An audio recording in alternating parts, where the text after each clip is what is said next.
Hello all, welcome back to my channel learning with lovely. मेरे इस session में मैं आपको फाइनेंशियल इंस्ट्रूमेंट के बारे में बताऊंगी कि कैपिटल मार्केट में कौन से इंस्ट्रूमेंट ट्रेड किए जाते हैं, वहीं मनी मार्केट में कौन कौन से इंस्ट्रूमेंट ट्रेड किए जाते हैं। आइए शुरू करते हैं हमारा सेशन। सबसे पहले कैपिटल मार्केट और मनी मार्केट के डिफरेंस के बारे में जान लेते हैं। कैपिटल मार्केट जो होता है ये आपको medium and long term funds provide करता है, वहीं आप मनी मार्केट से शॉर्ट टर्म फंड रिक्वायरमेंट को कंप्लीट कर सकते हैं। तो मीडियम एंड लॉन्ग टर्म का मतलब क्या हुआ? जिसका मैच्योरिटी 1 ईयर और मोर देन 1 ईयर होता है, मोर देन 1 ईयर। लेकिन जो मनी मार्केट है ये लेस देन 1 ईयर हुआ। कौन कौन से इंस्ट्रूमेंट कैपिटल मार्केट में ट्रेड किए जाते हैं? वो है debentures, equity, bonds, preference shares and derivatives. और जो मनी मार्केट में ट्रेड किए जाते हैं वो शॉर्ट टर्म पीरियड के लिए treasury bill, commercial paper and certificate of deposit. जो इन्वेस्टमेंट होता है ना वो कैपिटल मार्केट में ज्यादा नहीं होता है। Not the investment in capital market is not huge. और वही जो मनी मार्केट इंस्ट्रूमेंट जो होते हैं ना ये काफी एक्सपेंसिव होते हैं, इसकी वजह से जो इन्वेस्टमेंट लगता है मनी मार्केट में वो ह्यूज होता है, ज्यादा होता है। लिक्विडिटी की जहां तक बात करें, मनी मार्केट का जैसे कि हम जानते हैं कि इसको ओवरनाइट लिक्विडिटी प्रोवाइड करता है, तो ये हाईली लिक्विड होता है। लेकिन हम कैपिटल मार्केट में ये लिक्विडिटी नहीं देखते हैं, ज्यादा लिक्विड नहीं होता, इजिली कन्वर्टेबल इनटू कैश नहीं होता है। एक्सपेक्टेड रिटर्न, चूंकि जो कैपिटल मार्केट होता है इसमें हम लॉन्ग टर्म के लिए इन्वेस्ट करते हैं, इसलिए जो रिटर्न होता है हमें कैपिटल मार्केट से ज्यादा मिलता है। लेकिन जो मनी मार्केट का ड्यूरेशन होता है तो वो कम होता है, इसकी वजह से मनी मार्केट में हमें लेस रेट ऑफ रिटर्न मिलता है। जो रेट ऑफ रिटर्न होता है वो आपके मार्केट प्राइस के ऊपर भी बेस्ड होता है। अगर मार्केट प्राइस ज्यादा हुआ और आपको लंबा टाइम मिला, ज्यादा मेच्योरिटी पीरियड उसका ज्यादा है, लंबा है, तो आप उसको higher rate of return earn कर सकते हो। लेकिन मनी मार्केट में ये फैसिलिटी नहीं होती है। Next is instruments. तो पहला हम देखते हैं कैपिटल मार्केट में कौन कौन से इंस्ट्रूमेंट होते हैं। वो है equity, preference, debenture and bonds. और मनी मार्केट के इंस्ट्रूमेंट कौन कौन से हैं? Commercial paper, certificate of deposit, treasury bill. तो सबसे पहले जानते हैं इक्विटी और प्रेफरेंस क्या होता है। प्रेफरेंस का तो नाम से पता चल रहा है कि उसको किसी न किसी चीज के ऊपर प्रेफरेंस, ज्यादा महत्व मिलता है। जो इक्विटी शेयर्स होते हैं ना वो ओनर्स ऑफ द कंपनी होते हैं। जो इक्विटी शेयर्स होता है वो ऑर्डिनरी शेयर्स होता है जो कि जनरल पब्लिक को इश्यू किया जाता है for long term financial need. और इसका जो नेचर होता है ये इररिडीमेबल, नॉन रिडीमेबल होता है। जो इक्विटी शेयर होल्डर्स होते हैं ये ओनर ऑफ द कंपनी होते हैं, इनको वोटिंग राइट्स मिलती है, वो मैनेजमेंट में पार्टिसिपेट कर सकते हैं, वो डिसीजन ले सकते हैं, उनकी आवाज को बिजनेस में, उनकी आवाज को कंपनी सुनती है। इक्विटी शेयर होल्डर्स को डिविडेंड दिया जाता है। जो डिविडेंड होता है ये इनका फिक्स्ड नहीं होता है, ये वैरी करता है, कभी ज्यादा कभी कम, डिपेंड अपॉन कितना कंपनी अर्न कर रही है, depend upon companies earning. Equity shareholders receive dividend for their investment. वही प्रेफरेंस शेयर्स की बात करेंगे तो जैसे कि नाम से सजेस्ट कर रहा है, इन्हें प्रेफरेंशियल राइट मिलते हैं। किसके ऊपर प्रेफरेंशियल ट्रीटमेंट मिलता है? इक्विटी के ऊपर। इनको इक्विटी शेयर होल्डर्स के डिविडेंड से पहले डिविडेंड दिया जाता है, चाहे इनका चाहे कंपनी प्रॉफिट अर्न करे या लॉस में रहे, इनको फिक्स्ड रेट ऑफ डिविडेंड देना ही देना है। इनको वोटिंग राइट नहीं मिलते हैं, ना ही ये मैनेजमेंट की किसी भी एक्टिविटी में पार्ट कर लेते हैं।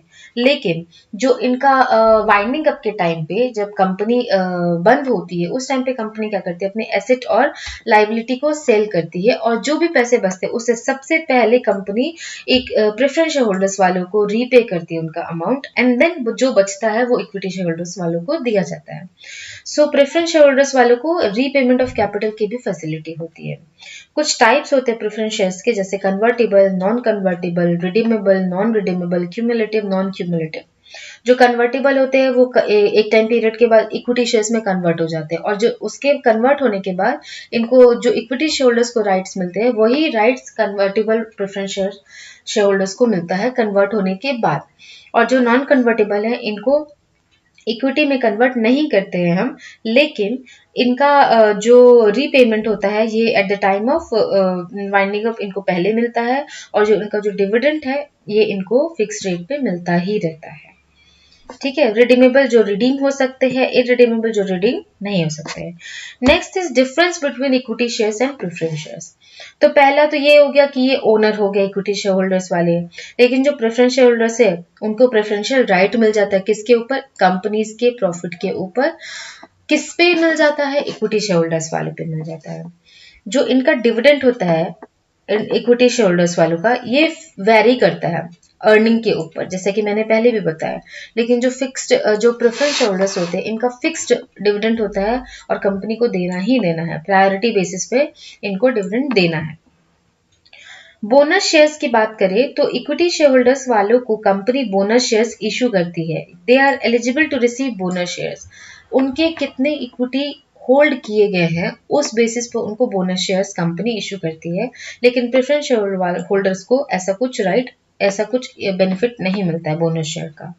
Capital repayment, equity share holders वालों को कैपिटल रिपेमेंट तब किया जाता है जब प्रेफरेंस शेयर होल्डर्स वालों से कुछ अमाउंट बचे। अगर प्रेफरेंस शेयर होल्डर्स वालों को देने में ही सारे पैसे खर्च हो गए ना, तो आपको इक्विटी शेयर होल्डर्स वालों को नहीं मिलेगा फिर। तो equity share holders are paid last and preference share holders are paid before the equity share holders when the company is winding up. Voting right and participation में equity shareholders enjoy voting right and participation in management, whereas preference shareholders has no such right and participation in management. Financing की बात करेंगे तो equity share holders हमेशा हमें long term finance करते हैं, लेकिन जो प्रेफरेंस शेयर होल्डर्स है वो मीडियम एंड लॉन्ग टर्म दोनों देता है। तो आपका सवाल होगा फिर शॉर्ट टर्म कहाँ से लेते हैं? शॉर्ट टर्म के लिए हम मनी मार्केट यूज कर सकते हैं या फिर कैपिटल मार्केट में ही शॉर्ट टर्म के लिए हम डिबेंचर यूज कर सकते हैं, जो मैं आगे बताऊंगी। कुछ टाइप्स है इक्विटी शेयर्स के, जैसे bonus shares, right shares, ordinary shares. And preference shares के कुछ टाइप है convertible, non convertible, cumulative, non cumulative, redeemable and irredeemable. Next is debenture and bond. Debenture जो होता है certificate of agreement of loans given under company seal. जब भी company को पैसे की जरूरत होती है, जब भी कंपनी को फंड रेज करने की जरूरत होती है, तब कंपनी क्या करती है, पब्लिक को डिबेंचर इशू करती है at fixed rate of interest. At a fixed rate of interest company issue debentures to the public. ठीक है, और कंपनी को प्रॉफिट हो या लॉस हो, कंपनी को डिबेंचर्स होल्डर्स को इंटरेस्ट देना ही देना है। इसलिए वो कंपनी का क्या होता है, क्रेडिटर्स होता है। साथ ही साथ जो डिबेंचर्स होल्डर्स होते हैं, जो डिबेंचर्स होल्डर्स को इंटरेस्ट हम देते हैं ना, वो हमारा as in tax expense treat किया जाता है। क्योंकि वो टैक्स एक्सपेंस की तरह ट्रीट किया जाता है, इसलिए वो आपको एज इन टैक्स बेनिफिट देता है। इनका इंटरेस्ट रेट फिक्स होता है। अच्छा, अभी आप ये बोलोगे कि जब कंपनी को इक्विटी से पैसे मिल ही जा रहे हैं मार्केट से, तो वो डिबेंचर क्यों इशू करता है? तो उसका रीजन कुछ ये है, आइए देखते हैं। सबसे पहला तो ये हेल्प करता है कंपनी के कॉस्ट ऑफ कैपिटल को रिड्यूस करने के लिए। Second, to get tax benefit, जैसे कि मैंने बताया उनका tax payment as an expense treat होता है। तीसरा, short term fund requirement. Equity से आपको क्या लॉन्ग टर्म मिलेगा और प्रेफरेंस से मीडियम एंड लॉन्ग टर्म मिलेगा, यहाँ से आपको शॉर्ट टर्म बेनिफिट भी मिल सकता है। और जब कंपनी को लेस इंटरफेरेंस चाहिए अपनी वोटिंग राइट में, अपनी मैनेजमेंट एक्टिविटी में, तो वो डिबेंचर इशू करती है। जो डिबेंचर इशू किया जाता है उसका मैक्सिमम टेन्योर होता है वो 10 years as per companies act 2013। जो डिबेंचर होल्डर होते हैं वो अपने डिबेंचर्स को सेल कर सकते हैं शेयर्स की तरह, लेकिन कंडीशन क्या होता है कि वो अपने डिबेंचर्स को तभी सेल कर पाएंगे जब उनके पास ब्रोकर अवेलेबल होगा।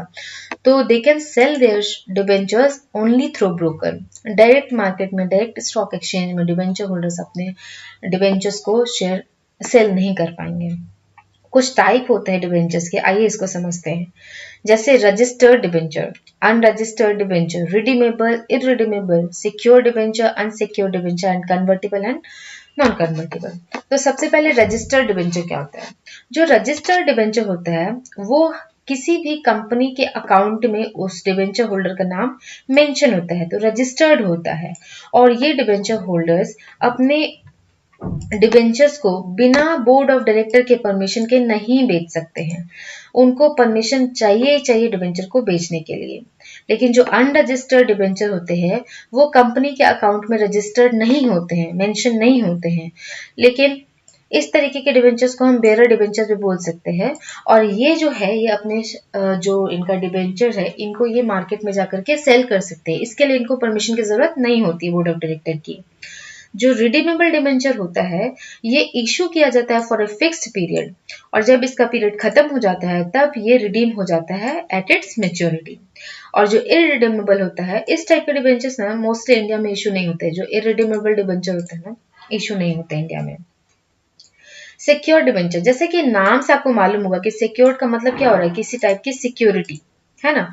तो कंपनी क्या करती है जब डिबेंचर इशू करती है तो इस टाइप के डिबेंचर होल्डर को अपने कंपनी का कुछ asset equivalent to their debenture देती है कि इन केस अगर वो उनके प्रिंसिपल अमाउंट को मैच्योरिटी के टाइम पर रीपे नहीं कर पाए, उस केस में डिबेंचर होल्डर्स को वो राइट होता है कि वो उस एसेट को बेच सके और एसेट को बेचने के बाद जो पैसे आए उससे वो अपना प्रिंसिपल अमाउंट रिसीव कर सकें। So company gives some asset to debenture holder as a security and when it is failed to repay its principal amount, the debenture holder can sell that asset and get its principal amount. And जो unsecured debenture होता है इसको इस तरीके का कोई भी asset company नहीं देती है। तो जो लोग होते हैं ना वो क्यों इसमें इन्वेस्ट करेंगे, क्यों इस टाइप का डिबेंचर्स परचेज करेंगे? वो क्या देखते हैं, कंपनी का गुडविल देखते हैं, उसका बुक्स ऑफ अकाउंट देखते हैं कि वो उसका कुछ सालों में कैसी अर्निंग रही है, वो कैसे रीपे करता है नहीं करता है। सो बेसिकली कह सकते हैं कि ट्रस्ट के बेसिस पे वो इस टाइप का अनसिक्योर्ड डिबेंचर्स को परचेज करते हैं। कन्वर्टिबल डिबेंचर, कन्वर्टिबल का नाम मतलब converted into equity shares. Such kind of debenture can easily converted into equity shares. और एक डिबेंचर के बदले में कितने इक्विटी शेयर्स इशू किए जाएंगे इन सब के बारे में डिसाइड कंपनी कब कर लेती है, जब उनको वो डिबेंचर इशू करती है। And while issuing debenture it is pre decided how much equity will issue in lieu of debenture. So ये हो गया हमारे कुछ types of debenture. Next is bond. Bond is negotiable instrument which is unsecured and issued as interest. ठीक है,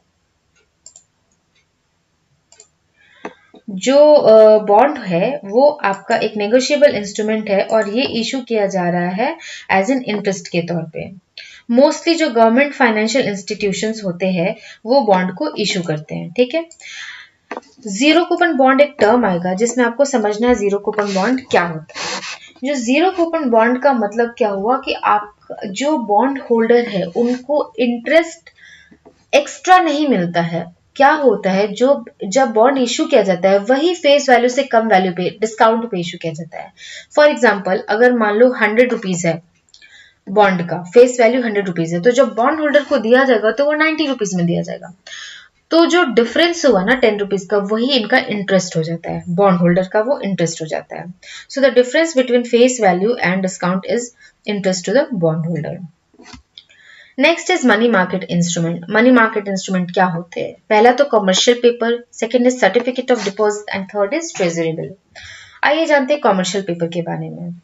ये जो होता है ये शॉर्ट टर्म बोरोइंग होता है और ये भी इशू किया जाता है हमारा, ये जो होता है ये शॉर्ट टर्म बोरोइंग होता है, ये भी इशू होता है डिस्काउंट पे और रिडीम होता है पार पे। और जो बहुत ही हाईली कॉर्पोरेटेड बोरोवर्स होते हैं ना, वही कॉमर्शियल पेपर को इशू करते हैं और इसके ऊपर इंटरेस्ट मिलता है। ठीक है, और वो इंटरेस्ट कैसे इसके ऊपर इंटरेस्ट मिलता है, और वो इंटरेस्ट क्या होता है? Difference between discount and face value. Basically commercial paper को इश्यू किया जाता है बैंक्स के इंटरमीडिएशंस को, बैंक के हस्तक्षेप को कम करने के लिए कॉमर्शियल पेपर इश्यू किया जाता है। Certificate of deposit, certificate of deposit commercial bank and financial institutions issue करती है और फिक्स्ड पीरियड के लिए at specific rate of interest के लिए इशू होता है। सर्टिफिकेट ऑफ डिपॉजिट को आप कभी भी मार्केट में बेच सकते हो, इसलिए ये मनी मार्केट इंस्ट्रूमेंट होता है and you can enjoy liquidity. Treasury bill जो होता है ये गवर्नमेंट से रिलेटेड होता है। ट्रेजरी बिल को इशू आरबीआई करती है on behalf of central government. किसके थ्रू? ऑक्शन के थ्रू ट्रेजरी बिल को आरबीआई इशू करती है। जो इश्यू होता है ये डिस्काउंट पे होता है और रिडीम एट पार पे होता है, तो जो डिफरेंस रहा वही इंटरेस्ट की वैल्यू बनी। नेक्स्ट इज ट्रेजरी बिल का पीरियड कितने टाइम का होता है। कुछ ट्रेजरी बिल 91 डेज के होते हैं, कुछ 182 डेज के होते हैं, कुछ 364 डेज के होते हैं। सो ये था मेरा आज का सेशन जिसमें मैंने आपको काफी अच्छे तरीके से कैपिटल मार्केट इंस्ट्रूमेंट और मनी मार्केट इंस्ट्रूमेंट के बारे में बताया है। अगर आपको मेरा सेशन अच्छा लगा तो इसको लाइक करें, शेयर करें एंड सब्सक्राइब करें। And thank you so much guys for watching it.